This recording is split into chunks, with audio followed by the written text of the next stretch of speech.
Welcome back. Temple Theater is hosting the play Erma Bombeck at Wit's End. This is a production that's telling the story of the late quick-witted, nationally syndicated columnist and humorist.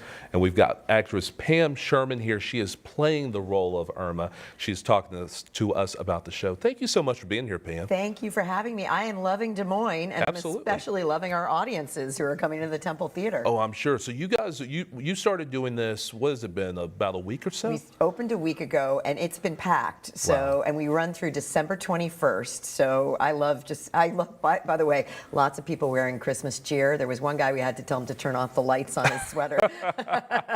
You know what? That sounds about right. That sounds. The only lights should be the ones on stage, as far as I'm concerned. But you know what? That's what we do here. Yes. I love it. I love it. So for anyone who doesn't know about Erma Bombeck, because we were talking about it, growing up, I heard of her, but a lot of people don't know who she was or anything like that. So tell me a little bit about Erma. So Erma Bombeck was an iconic columnist, a humor columnist, who from 1964 till her passing in 1996 wrote 3 columns a week, 27 books, all about what it was like to be a housewife, a mother.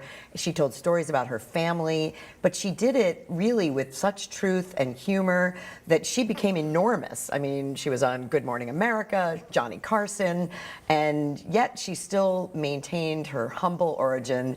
And I'm so proud to tell her story all over the country. And would you say that that's what really made her resonate with so many people, just that she was such a down-to-earth, just meeting people where they were type of person? Exactly. And it really, people ask me, who's this for?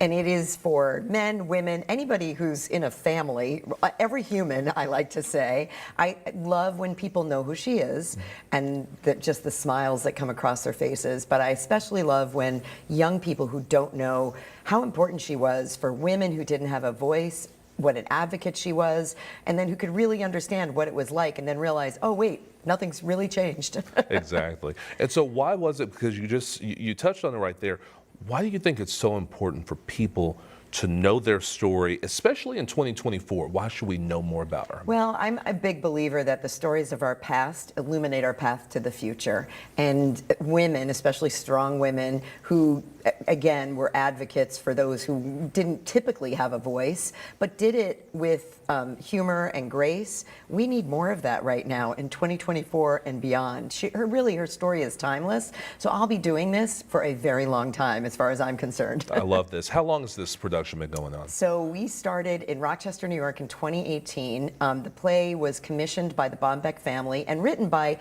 twin sisters who are very connected to Des Moines, Allison and Peggy Engel. Allison wrote for the Des Moines Register, Peggy wrote for the Tribune, so they're very connected to Des Moines. And my column, I actually wrote a column for 15 years on the USA Today network that was published here in the Des Moines Register. I call it, it was called The Suburban Outlaw. It was an homage to Erma Bombeck, but I got to make fun of my husband in print. And that's a great job as far as I'm concerned. I think my wife would enjoy that job too, so I like that idea. Well, we're married 40 years, so I'm happy. Okay. It's what proves the test of time. I humor. love that. I love that. We're just at 6, but we're working our way to 40. I like that. Okay, you guys are going through the 21st here, right? Yes, and we're 8 shows a week, so Okay. there's a time for everyone in between your Christmas parties. I love that. All right, Pam, thank you so much for being here. We appreciate you.